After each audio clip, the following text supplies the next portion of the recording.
Mesdames et messieurs, bonjour. Bienvenue sur votre émission, le rendez-vous hebdomadaire d'échange autour d'un ouvrage, avec en face l'auteur de cet ouvrage pour échanger du contenu de sa production. Et pour la série à venir, ce sera consacré justement à l'actualité liée au livre de la Guinée-Conakry, puisque les semaines passées, nous avons pu assister aux 72 heures du livre. C'est un grand rendez-vous international consacré justement à la réunion, à la discussion entre acteurs du livre de par le monde. C'était donc les 72 heures du livre. Et pour ce premier numéro de cette série que vous aurez pendant tout le long de ce mois, je vous propose quelques entretiens, et déjà à commencer avec Mohamed Lamine Camara, qui est le responsable en charge de l'organisation des 72 heures du livre de Conakry.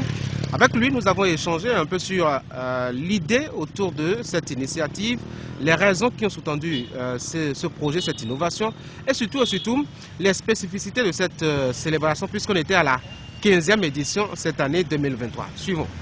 Félicitations pour cette organisation qui a mobilisé pas mal d'hommes et de femmes intéressés par la littérature. C'est quoi votre secret?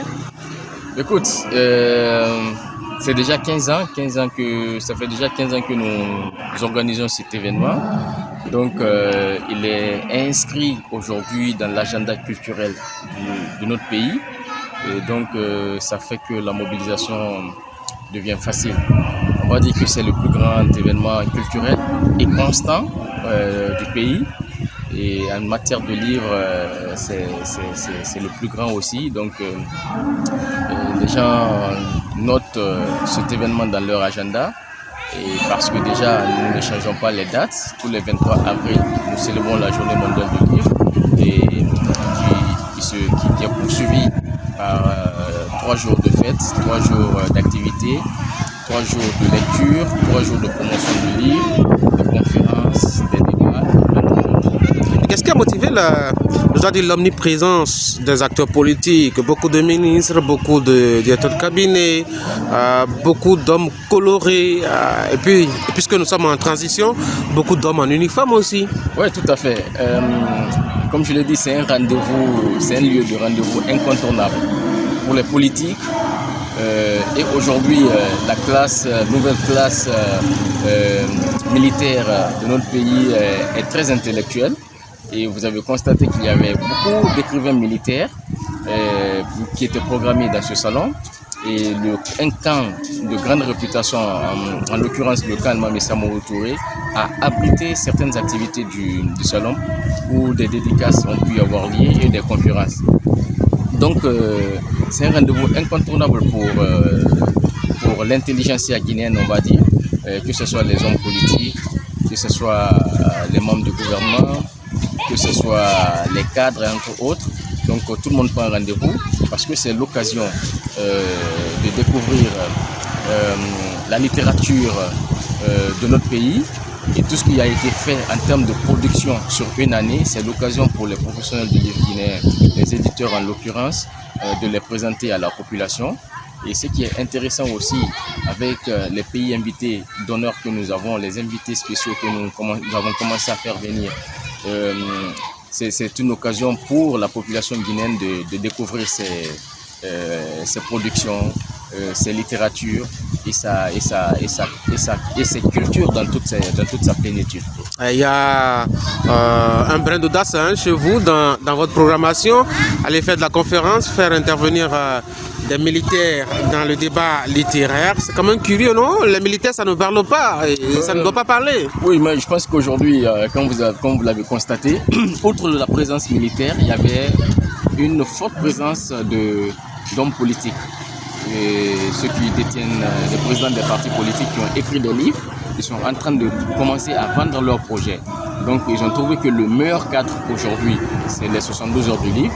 Donc ils étaient là pour faire des présentations. Donc l'autorité militaire ne peut pas rester en reste parce que c'est aussi l'occasion de montrer que cette transition a un gouvernail, il y a une direction, que ce n'est pas un pilotage à vue. Et si les militaires ont pris le pouvoir, c'est pour bien sûr une cause. Et il fallait venir expliquer à la population en général, parce que pendant les 72 heures du livre, tout le monde vient, élèves, cadres, et entre autres, comme je l'ai cité il y a tantôt, donc de présenter le contenu de la transition et ceux qui veulent faire, l'orientation qu'ils ont déjà donnée à cette transition. Et la conférence qui a eu lieu a été tenue par le ministre de la Défense, Aboubacar Sidiki Kamara, sur l'armée-nation. Et nous avons été, tout le public a été bluffé par la qualité de cette intervention. Et nous nous en réjouissons que cela se passe pendant les 72 heures du livre. Et vous avez mêlé, dois-je dire, le tourisme à ce rendez-vous. C'est fait exprès? Quel est l'objectif? C'est fait exprès parce que nous essayons de mettre en lumière chaque année une ville de notre pays. Et pendant les 3 jours à Conakry, cette ville, dans son stand, essaie de vendre sa destination. Et donc tout ce qui est littérature, tout ce qui est gastronomie, tout ce qui est textile, tout ce qui est danse, rite, musique, tout ce qui est lieu touristique, que ce soit mémoriel, de loisirs entre autres, c'est l'occasion aussi pour la localité, cette localité de notre pays, de vendre ce qu'ils ont en termes de potentialité. Donc c'est très intéressant et donc depuis quelques années nous essayons de faire cela et après les 3 jours à Conakry, nous faisons suivre ce salon, je vais dire, d'une caravane. Et cette caravane se dirige directement vers cette localité du pays pour venir constater, pour venir vivre tout ce qui a été présenté. Parce que il se trouve qu'en Guinée, quoique c'est un petit pays, mais c'est un pays qui est très diversifié en termes de culture. Donc, on ne peut pas tout connaître. Donc, il faut donner des tribunes, il faut ouvrir des espaces, donner des opportunités à toutes ces villes de pouvoir s'exprimer, de pouvoir présenter l'ensemble de leur culture. Ouais, ben, certains participants craignent que la littérature soit noyée dans autant d'activités, je dois dire, de tourisme, etc., et de rapports économiques. La littérature occupe une grande place. Et comme vous l'avez constaté, pendant 3 jours à Conakry, il y a beaucoup de conférences thématiques. Il y a un thème générique qui est choisi. Et au-delà de ce thème, il y a d'autres sous-thèmes qui sont développés par des écrivains, par des intellectuels en un mot. Mais aussi, il y a beaucoup de dédicaces. Il y a beaucoup de dédicaces de livres, de nouveautés qui se font à cette occasion. Mais ce qu'il faut aussi dire, les 72 heures dont l'objectif principal reste la littérature, c'est-à-dire la promotion du livre et de la lecture. Mais il faut reconnaître aussi que notre société fait face à beaucoup de problématiques. Et pour apporter des solutions à ces problématiques, il faut questionner les intellectuels.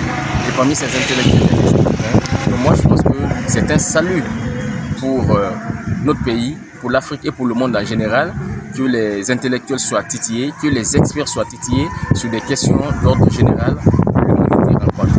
J'ai encore 2 questions. La première, la Guinée, c'est quand même un grand pays de grands auteurs. Je ne vais pas revenir sur les classiques qu'on connaît déjà, les Camara Laye et autres, Tieno Meonembo, qui a d'ailleurs participé, a été présent à cette rencontre. Vous êtes représentant d'une maison d'édition, et pas n'importe laquelle, une très grande maison d'édition. À Conakry, est-ce qu'il y a de jeunes plumes qui prennent la relève? Est-ce que vous pensez qu'il y a, je dois dire, des écrivains de demain déjà aujourd'hui? Oui, ça c'est sûr. Et ça c'est sûr et nous sommes en train d'y travailler et pour faire de Conakry vraiment une destination. Il y a 15 ans quand nous avons commencé ce travail, il y avait très peu d'auteurs. Aujourd'hui, il y a tellement de jeunes qui foisonnent parce que nous avons, durant les premières éditions des 72 heures du livre, nous avons mis un accent particulier sur la formation. Et donc chaque édition, on envoyait des spécialistes pour former les jeunes à l'écriture. Parce que pour eux, l'écriture, ce n'était pas de l'ordre, c'était pas quelque chose qui était commun à tous les humains. Donc on a essayé de démystifier cela en leur disant que chacun a quelque chose à écrire, que chacun a quelque chose à raconter. Et pour que cela puisse se faire, il fallait faire des ateliers. On a fait des ateliers et cela a donné des vocations à pas mal de jeunes. Donc il y a des jeunes qui écrivent énormément en ce moment à Conakry, en Guinée en général. et cela a aussi facilité l'éclosion de nouvelles maisons d'édition. Donc tout cela va contribuer à constituer une masse d'écrivains dans notre pays. Et je pense que dans quelques années, cette écriture va arriver à maturité et cette génération fera de grands podiums en Afrique et dans le monde. Justement, ma dernière question va être par là. Ça fait 15 ans aujourd'hui que 72 heures du livre existe. Vous avez travaillé à faire naître une nouvelle génération d'écrivains. Comment voyez-vous la Guinée littéraire dans 15 ans? Moi, je pense que ça sera une terre de destination de l'écriture et nous sommes en train d'y travailler et nous espérons que cette ambition va être nourrie aussi par les politiques, le gouvernement, je veux dire, l'État en gros, et pour que ce pays soit une destination. Et moi, je pense que les jeunes qui se sont déjà lancés dans l'écriture, il y a quelques-uns qui commencent à sortir du lot. Et donc, certains commencent à faire certains salons, certains podiums, certaines scènes, je veux dire. Et donc, la Guinée sera une destination. Il y aura vraiment, je pense qu'il y aura un relais, de vrais relais, de véritables relais pour les Thierno Moule Nembo, pour William Sassine, pour Kamara Lai, pour Alio Fanto. Merci beaucoup. C'était donc Mohamed Lamine Kamara, responsable en charge de l'organisation de 72 heures du livre, qui nous a donné un peu une idée des innovations concernant cette 15e édition et les projets concernant l'amélioration de ce grand rendez-vous international qui se tient à Conakry. Maintenant, je vous propose de suivre un Béninois qui a été membre de la délégation venu de Cotonou pour participer à ce grand rendez-vous-là. Il s'agit de Jules Daniel Amoussou, lui qui a été Grand Prix littéraire du Bénin, édition 2022. Il nous dira un peu quelles sont ses impressions après avoir participé à ce grand rendez-vous-là. On va le suivre. Jules Amoussou, Grand Prix littéraire du Bénin 2022. Membre de la délégation béninoise aux 72 heures du livre de Conakry, vous êtes auteur-écrivain donc. Qu'est-ce qu'un écrivain peut venir chercher à une rencontre comme les 72 heures du livre? Oui, merci Tanguy. J'avoue que qu'en venant ici à Conakry, je ne m'attendais pas à avoir un événement de cette taille-là. Mais je peux dire que je suis très heureux d'être ici à Conakry. D'abord de me faire connaître par les autres, mais en plus de faire de très belles rencontres.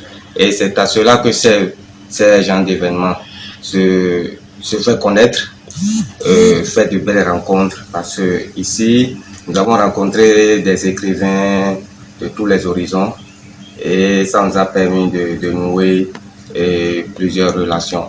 Et lorsque vous êtes écrivain, éditeur ou quel que soit votre métier, vous avez besoin de faire à un moment donné des rencontres pour faire évoluer votre carrière. Et en plus de cela, quand vous aspirez à évoluer dans la vie, à un moment donné, il faut s'arrêter, se comparer aux autres, voir ce qu'ils font et voir s'il faut améliorer votre manière de faire les choses ou s'il faut rester tel que vous le faites. Et cette rencontre, disons cet événement m'a permis de faire tout cela. Mais j'ai été vraiment impressionné par la taille et surtout par, disons, l'engouement des autorités du pays par rapport à cet événement. Qu'est-ce qui, à votre avis, peut expliquer le succès de cet événement? J'ai appris que les 72 heures du livre de Conakry se déroulent depuis 15 ans. Donc, je pense que l'ancienneté a favorisé cela, mais aussi l'organisateur est quelqu'un qui voyage beaucoup et qui a noué beaucoup de relations. J'ai rencontré à cet événement des gens que je connaissais déjà, Eric Monjour, qui est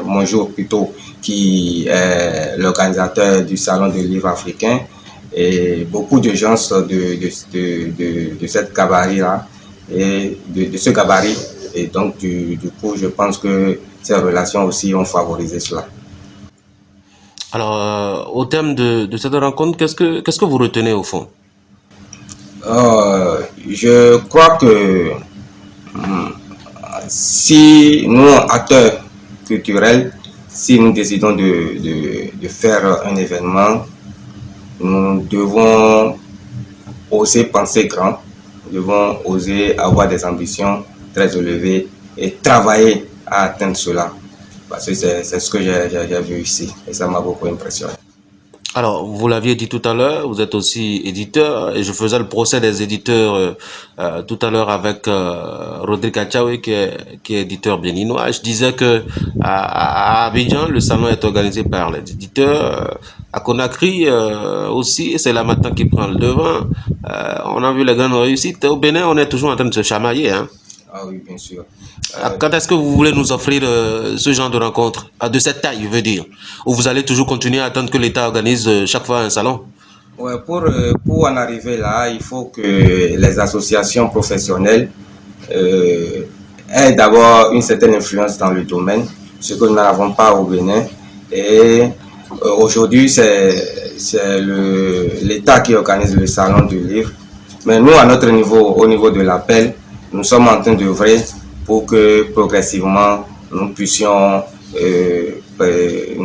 prendre cette organisation en charge et le faire. Dans les années précédentes, vous allez remarquer que l'État organise simplement sans même nous consulter. Mais déjà, pour l'année passée, ils nous ont consulté. Aux différentes étapes, ils nous ont consulté. Donc déjà, c'est déjà un effort. Et nous pensons que dans les années à venir, ça va encore s'améliorer. Alors, revenons à votre casquette d'écrivain. Vous êtes auteur de 2 productions assez intéressantes. Comment est-ce que vous trouvez à ce salon? Est-ce que vous aviez cherché à jeter un coup d'œil sur ce que la Guinée fait aujourd'hui? Je ne vous parle pas des classiques qu'on connaît déjà, les Tieno Monenembo, les Kamaralai, qu'on a dû étudier en classe, parfois sous des coups de fouet. Aujourd'hui, vous connaissez certainement la jeune génération d'écrivains guinéens. Qu'est-ce qu'ils écrivent? Qu'est-ce que vous en pensez? J'avoue franchement que je n'ai pas eu le temps. J'ai visité les autres stands de façon très brève. Donc, je n'ai pas eu le temps de lire leurs ouvrages, mais je pense qu'avant la fin de l'événement, je vais acheter quelques ouvrages guinéens pour découvrir leur littérature. À votre avis, qu'est-ce qui peut expliquer cette grande motivation, grande mobilisation aux 72 heures du livre? On a vu non seulement des apprenants, des écoliers, mais aussi et surtout des ministres. Et je pense que le gouvernement est très impliqué dans la littérature en Guinée et les ministres ont joué leur rôle, leur partition en faisant venir, en donnant les instructions nécessaires pour que les élèves, les universités soient fortement représentés lors de cet événement. Comment réussir cela au Bénin? Je pense que la première chose, c'est que nos gouvernants doivent s'impliquer réellement dans la littérature. On les implique comment? Puisque imaginez, on organise un salon du livre à Cotonou. Aucun ministre n'a visité les stands. C'est votre faute, non? Un organisateur, quand il n'a pas le bon invité, c'est sa faute, non? C'est l'État qui organise, vous comprenez? Et même le ministre de tutelle, je crois qu'il n'était pas là. Vous imaginez?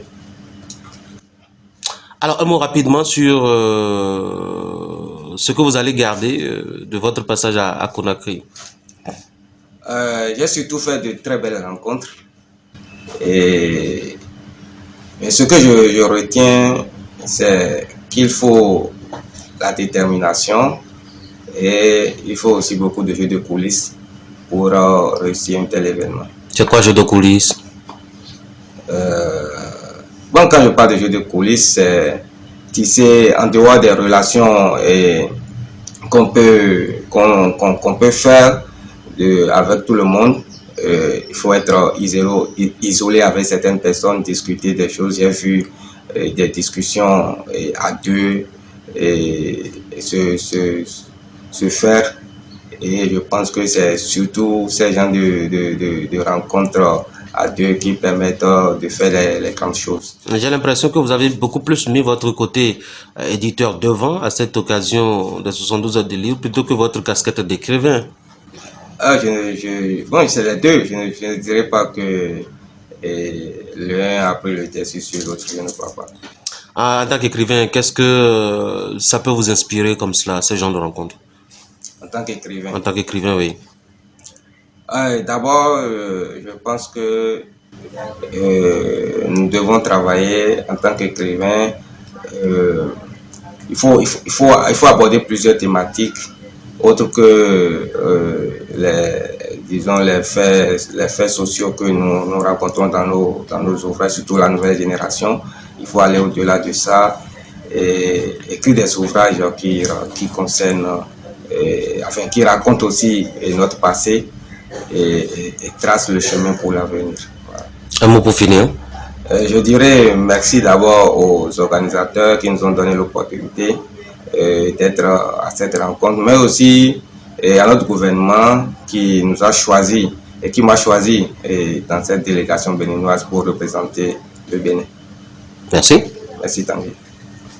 Après donc Jules Daniel Amoussou, je vous propose de suivre Rodrigue Achawe. Et contrairement à Jules Daniel Amoussou qui est écrivain, Rodrigue Achawe est éditeur. Il a fait partie de la délégation qui a quitté Cotonou pour Conakry. Lui, il est parti en tant que vendeur de livres, en tant que marchand de livres, en tant qu'acteur justement de la chaîne du livre au Bénin. Il a aussi été Grand Prix littéraire du Bénin, mais cette fois-ci catégorie maison d'édition, toujours en l'an 2022. Il nous donne aussi ses impressions concernant sa participation à ce rendez-vous international du livre. Rodrigue, bonjour. Bonjour Tanguy. Alors, vous êtes membre de la délégation béninoise qui est venue à Conakry dans le cadre des 72 heures du livre de Conakry. Ça nous fait pratiquement une semaine maintenant que vous êtes là. Pour vous, ce n'est pas une première. Comment ça se passe, ce deuxième tour? Merci. Il faut dire qu'en novembre dernier, ça veut dire qu'il y a environ 5 mois, j'étais à Conakry. Mais dans un tout autre cadre. C'était dans le cadre du prix Orange du livre en Afrique, dont l'un de mes auteurs était finaliste. Donc nous avons passé quelques jours à l'hôtel de l'université Ahmed Kamel. Et on nous a appris des techniques pour la typographie et pour la correction. Et cette fois-ci, je suis membre de la délégation béninoise qui est à Conakry dans le cadre des 72 heures du livre. Il faut avouer que l'accueil a été assez convivial. Les 3 premiers jours, on les a passés à Conakry. On a vendu les livres. Nous avons déstocké un peu notre cargaison. Et nous avons également profité pour faire d'importantes rencontres. Nous avons rencontré des éditeurs, des écrivains, mais aussi des gens, des citoyens qui peuvent nous aider prochainement quand nous sommes à Conakry par exemple. Depuis hier, nous sommes à Boufa, nous sommes dans la commune de Boufa et nous avons visité assez de sites historiques qui nous rappellent notre histoire d'Africains. Nous avons été à un endroit où on nous a présenté l'un des descendants du roi qui a fondé la localité après la bataille de Kirina qui a opposé Sundiata Keita à Soumaoro Kanté. Et ensuite nous avons été à un autre endroit où on nous a présenté un port négrier et nous avons eu l'insigne honneur de visiter certains, par exemple des pieux auxquels étaient attachés les esclaves avant d'embarquer dans le navire qui les amènera de l'autre côté. Et également nous avons visité certaines tombes de premiers négriers africains, non, plutôt premiers négriers européens. Et aujourd'hui, nous allons exposer certains de nos livres et nous espérons que la communauté de Boufa sortira massivement pour visiter ces livres-là et, si possible, en acheter. Alors, mettons que la 72 heures du livre, c'est quand même un marché international proposé pour l'exposition des livres, notamment africains et d'abord peut-être guinéens. Vous avez senti vraiment qu'il y a eu marché? Oui, à Conakry, à côté de notre stand, à côté de notre stand béninois, il y a eu des Togolais, des Haïtiens, des Guinéens et puis des Français également. Donc nous avons remarqué qu'il y a eu vraiment un brassage, qu'il y a eu vraiment une interculturalité. C'était un marché ouvert au monde entier où tout le monde peut venir acheter des livres provenant des quatre coins du monde. Vous avez vendu certainement. Oui, on en a vendu, certes, on en a vendu. Nous avons vendu à des particuliers, et nous avons vendu à des citoyens lambda de la ville de Conakry. Nous avons vendu aux membres des délégations également. Mais le clou de l'exposition, c'était la visite de 5 ministres guinéens qui sont passés nous voir sur nos stands. Et à la fin, on proposait que chaque éditeur leur fasse la liste de tous ces ouvrages et qu'ils vont acquérir par la suite. Alors, quelle est l'importance ou quelle est la place de ce genre de rencontre pour vous en tant qu'éditeur? C'est vrai que vous avez aussi une autre casquette, mais pour laquelle vous n'êtes pas là. Vous êtes auteur, faut-il le dire. Mais là, vous êtes présent pour ce salon ou cette rencontre en tant qu'éditeur. Quelle est la place et l'importance de ce genre de rencontre pour un éditeur comme vous? Oui, pour un éditeur, je ne dis pas typiquement pour un éditeur, pour tous ceux qui sont venus à Conakry, au 112 du livre, il y a eu au moins cette rencontre, entre aussi bien écrivains qu'éditeurs et autres acteurs de la chaîne du livre. Nous avons eu à échanger nos cartes de visite et je crois que c'est des opportunités qu'il faut saisir dans la vie afin de les fructifier et puis aller de l'avant par la suite. On a l'impression que le marché du livre n'est pas aussi animé à Cotonou qu'à Conakry. Oui, et c'est vrai que le marché du livre n'est pas aussi animé à Cotonou qu'à Conakry, mais moi je vois la chose sous un autre angle. Je crois que à Conakry, bon, c'est vrai que les gens s'intéressent au livre en particulier, mais vous voyez par exemple les sondeuses du livre, en dehors de la lecture, en dehors de la littérature, ils ont associé la culture, ils ont associé un autre pan de la culture qui est le tourisme. Et je crois que c'est une chance que nous avons, et que on nous associe aussi bien à la littérature qu'à la culture, et aussi bien à la littérature qu'au tourisme, parce que nous avons eu la chance de rencontrer aussi bien des gens du milieu littéraire que les gens du milieu culturel. Et c'est cela qui a fait un foisonnement, c'est cela qui a créé un engouement tout autour de l'événement. Donc, pour vous, la solution n'est plus seulement de réunir les acteurs autour d'un événement, mais plutôt d'interconnecter justement le livre à d'autres secteurs de la vie humaine. Oui, moi je crois que c'est la solution qu'il faut apporter au livre à Cotonou, par exemple. Très peu de gens lisent, vous savez, très peu de gens lisent. Mais si en dehors de la littérature, nous pouvons également associer la culture ou d'autres secteurs du domaine culturel, là, cela pourrait englober, brasser beaucoup de monde. Qu'est-ce qui, à votre avis, peut justifier cette réussite de l'organisation des 72 heures de livre? On sait qu'il y a eu de la mobilisation, hein, les enfants sont venus, les apprenants sont venus, beaucoup de monde, il y a eu de la diversité. Ce n'est pas souvent l'attrait que le livre exerce sur le public. Oui, mais il ne faut pas oublier que l'événement a été organisé par l'Harmattan qui a un grand pouvoir aussi bien à l'Occident qu'en Afrique ici.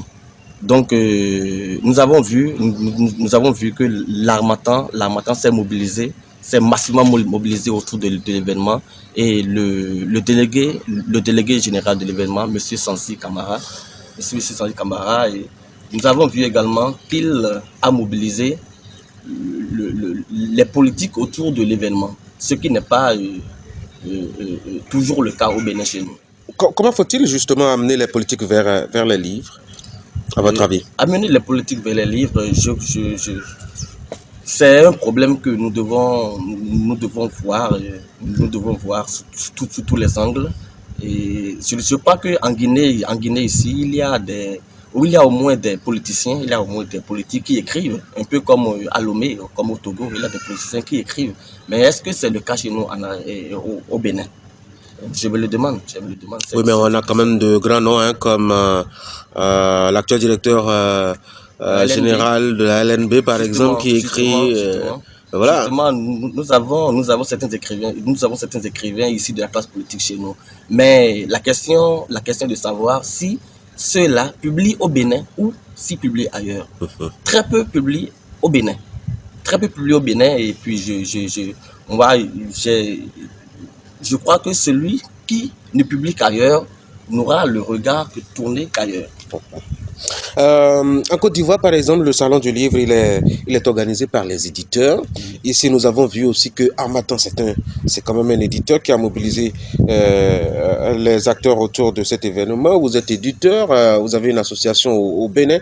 On a l'impression que pour vous, l'essentiel, c'est de vendre les livres et pas d'organiser ce brassage-là. On a l'impression que ça dort. Pourquoi? C'est vrai, vous avez bien dit que vous avez juste l'impression que ça dort. Mais ça ne dort pas. Ça ne dort pas. L'association fait ce qu'elle peut faire.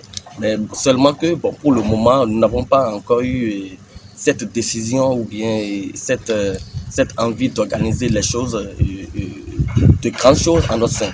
Mais j'ai foi en l'association et je crois que d'ici quelques années, ça va se mettre en place. Est-ce que vous ne vous interrogez pas sur vos capacités justement à mobiliser les gens, vous, éditeurs au Bénin? D'abord, le secteur n'est pas très organisé. Vous ne vous entendez pas entre vous aussi d'ailleurs. Chacun est dans son coin, chacun trace ses colonnes. On veut avoir ses petits clients au coin de rue.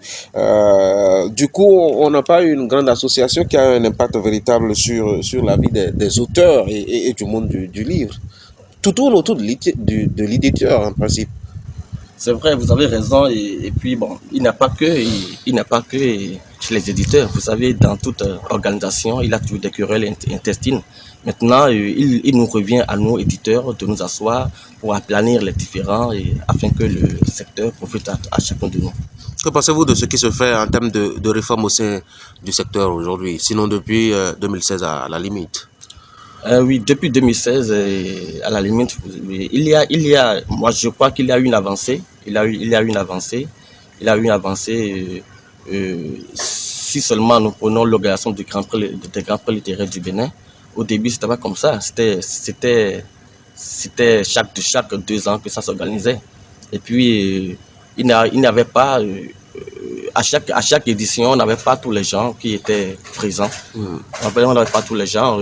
Mais cette année, depuis 2, 3, 4 ans, il y a eu une évolution. Par exemple, par catégorie, on a eu un prix qui est décerné. Il y a le prix du meilleur écrivain, il y a le prix du meilleur éditeur, le prix du meilleur journaliste culturel. Donc moi, j'ai foi et je crois que les choses, avec le temps, vont se mettre plus en place. Rodrigue Achaoué, merci. Merci, Tanguy.